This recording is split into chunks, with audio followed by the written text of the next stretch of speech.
So welcome to বিদ্যা Bharati academy. আজকে তোমাদের যে বিষয় নিয়ে আলোচনা সেটা হচ্ছে সাজেশন, উচ্চ মাধ্যমিক ইতিহাস বিষয়ে সাজেশন নিয়ে আজকের আমাদের আলোচনা থাকবে। উচ্চ মাধ্যমিক সাবজেক্টটা দেখতেই পাচ্ছ, ইতিহাসের সাজেশন নিয়ে আজকের ক্লাস আমাদের।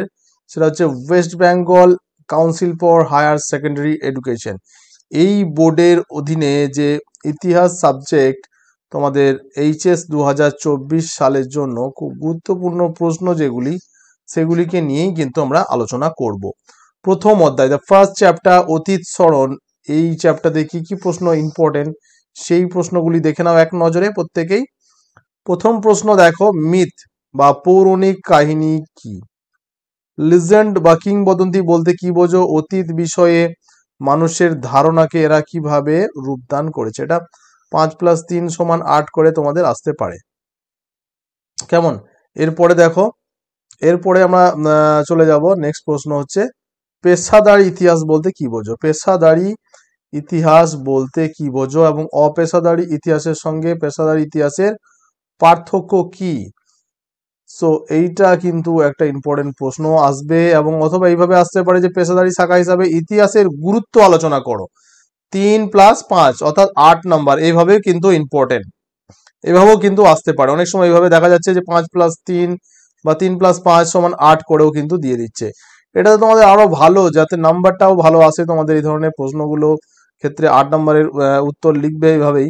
যেগুলো ব্রেক করে নাম্বার করা থাকবে সেই প্রশ্নগুলোকে অ্যাটেন্ড করা বেশি করে চেষ্টা করো, কারণ এই ধরনের প্রশ্নগুলি লিখলে নাম্বার পাওয়ার চান্সটা অনেক বেশি হয়।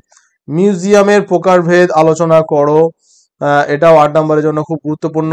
তারপরে হচ্ছে তোমার আধুনিক ইতিহাস লিখন পদ্ধতি, আধুনিক ইতিহাস লিখন পদ্ধতি সম্পর্কে সংক্ষেপে আলোচনা করাও, এটাও প্রশ্নমান 8 হিসাবে খুব গুরুত্বপূর্ণ তোমাদের জন্য।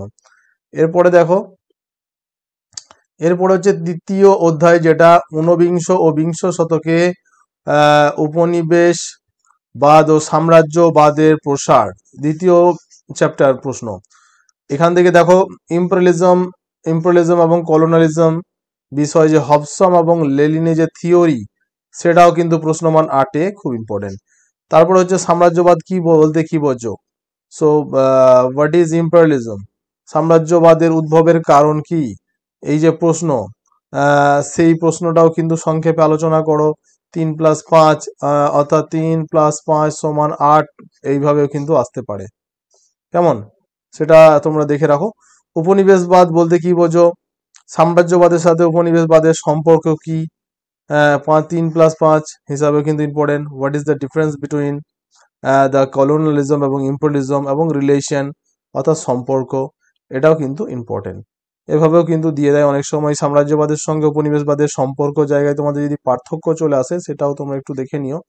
সো রিলেশন অ্যান্ড ডিফারেন্স দুটোই কিন্তু আসতে পারে, আলাদা করেও আসতে পারে। উপনিবেশিক সমাজে জাতি সংক্রান্ত, উপনিবেশিক সমাজে জাতি সংক্রান্ত প্রশ্ন ও তার প্রভাব আলোচনা করো। জাতি সংক্রান্ত প্রশ্ন তোমাদের আমাদের 1 বছর দিয়ে দিচ্ছে, ট্রেন্ডিং এ থাকছে, তাই এই প্রশ্নগুলি করো, এটাও খুব ইম্পর্টেন্ট প্রশ্ন। এখানে কেবলমাত্র যেগুলো ইম্পর্টেন্ট প্রশ্ন স্টার চিহ্ন দিয়ে করে দেওয়া হচ্ছে, সেগুলো তোমরা করবে। এগুলো জেনে রাখো, খুব গুরুত্বপূর্ণ প্রশ্নগুলিকেই আমরা সাজেশন হিসাবে দিয়েছি। এরপরে চ্যাপ্টার হচ্ছে তৃতীয় অধ্যায়। তৃতীয় অধ্যায় কি ধরনের প্রশ্ন রয়েছে না, ঔপনিবেশিক আধিপত্যের প্রকৃতি, নিয়মিত অনিয়মিত সাম্রাজ্য, যেটা সেই তৃতীয় অধ্যায় থেকে কি ধরনের প্রশ্ন আসতে পারে? যে ঔপনিবেশিক ভারতের রেলপথ প্রবর্তনের উদ্দেশ্য প্রভাব আলোচনা করো। উদ্দেশ্য 4, প্রভাব 4, মোট 8 আসতে পারে এরকম। অবশিল্পায়ন, ভারতে অবশিল্পায়ন, deindustrialisation. So what is the cause and impact of deindustrialisation, এটাও কিন্তু 4+4 অর্থাৎ 8-এ আলাদা করে আসতে পারে। নানকিং ও তিয়ানজিনের সন্ধির মূল শর্তগুলি আলাদা করে 4-4 আসতে পারে, তাই এটাও ইম্পর্টেন্ট, এগুলো করে নিও।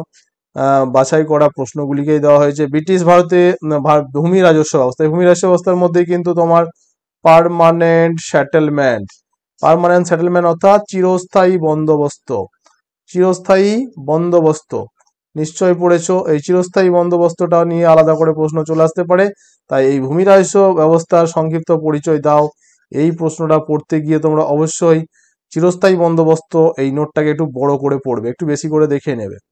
তারপরের প্রশ্ন হচ্ছে চীনের ওপর আরোপিত বিভিন্ন অসম চুক্তিগুলির সংক্ষিপ্ত আলোচনা করো। চীনের ওপর আরোপিত অসম চুক্তি, এই যে অসম চুক্তিগুলি হয়েছিল চীনের ওপর নানা রকম অনেকগুলো চুক্তি তোমরা পড়বে, দেখবে সেগুলো শর্ট কোশ্চেনেও তোমাদের খুব কাজে লেগে যাবে। অতএব এই প্রশ্নটা তোমরা মিস করবে না, এই প্রশ্নটা 8 নম্বরের জন্য খুব ইম্পর্টেন্ট।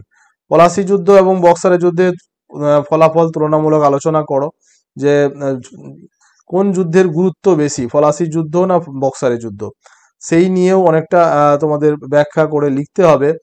পলাশি যুদ্ধের এবং বক্সারের যুদ্ধের ফলাফল কোন দিক থেকে পলাশি যুদ্ধ এগিয়ে রয়েছে এবং কোন দিক থেকে বক্সারের যুদ্ধ, তার যে তুলনামূলক আলোচনা সেটা প্রশ্নমান 8 হিসাবে তোমরা করতে পারো। খুব গুরুত্বপূর্ণ প্রশ্ন, এই প্রশ্নটাও তোমরা অবশ্যই করবে।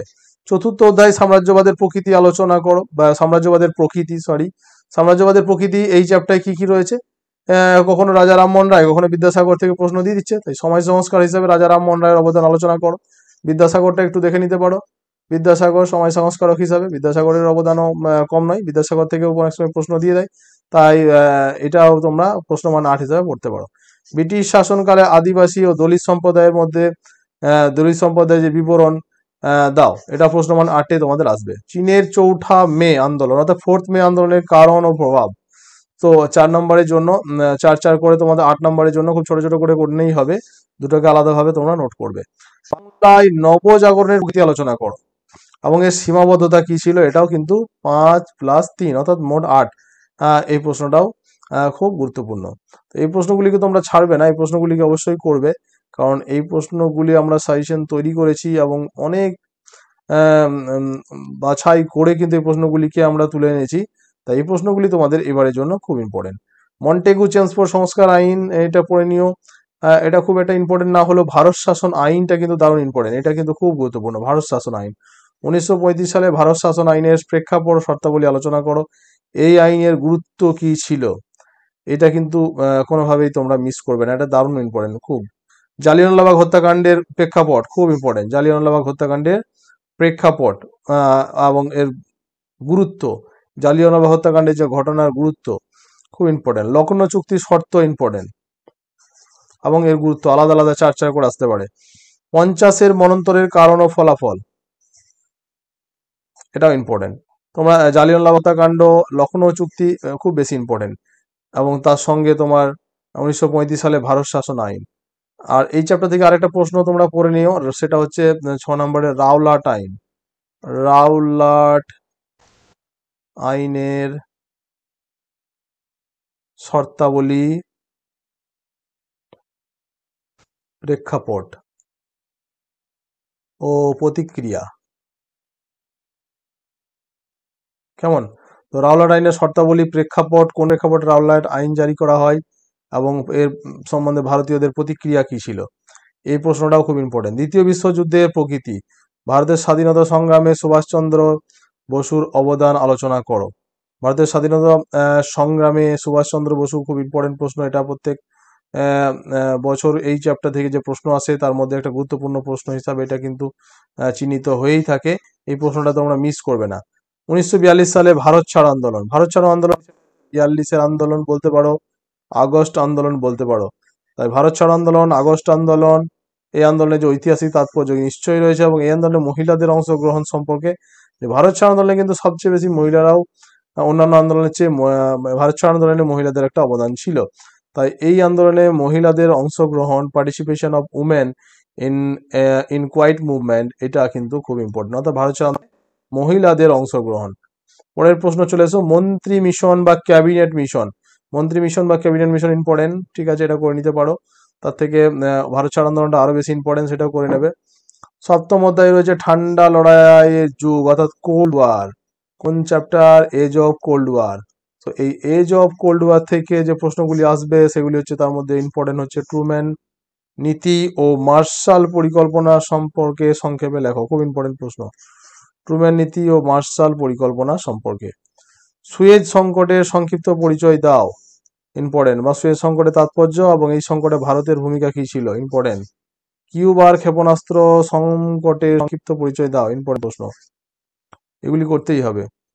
এই প্রশ্নগুলি তোমরা কোনোভাবেই এড়িয়ে যেতে পারবে না, এই প্রশ্ন করতেই হবে।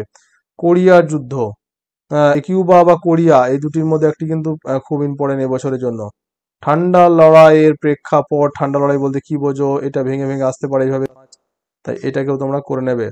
জোট খুব ইম্পর্টেন্ট, খুব দারুণ ইম্পর্টেন্ট, জোট নিরপেক্ষ আন্দোলন, এটা করতেই হবে তোমাদের।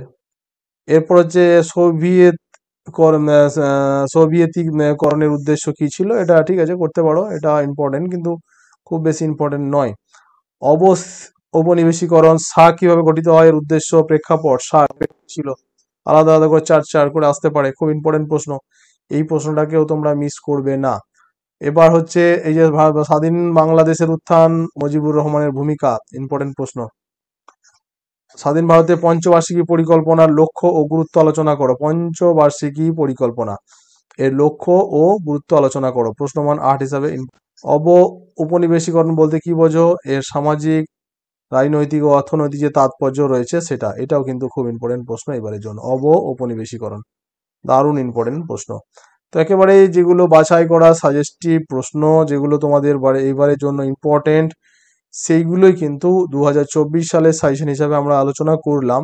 আমাদের চ্যানেল হচ্ছে এক্সাম টাইমস বাংলা, চ্যানেলটি তোমরা সাবস্ক্রাইব করে রাখো। আর any kind of problem feel free to call me in this number, যেটা স্ক্রিনে শো করছে, তোমরা নিশ্চয়ই কল করে আমার সঙ্গে এই বিষয়ে আলোচনা করতে পারো। প্রত্যেকেই ধন্যবাদ, thank you for watching this video.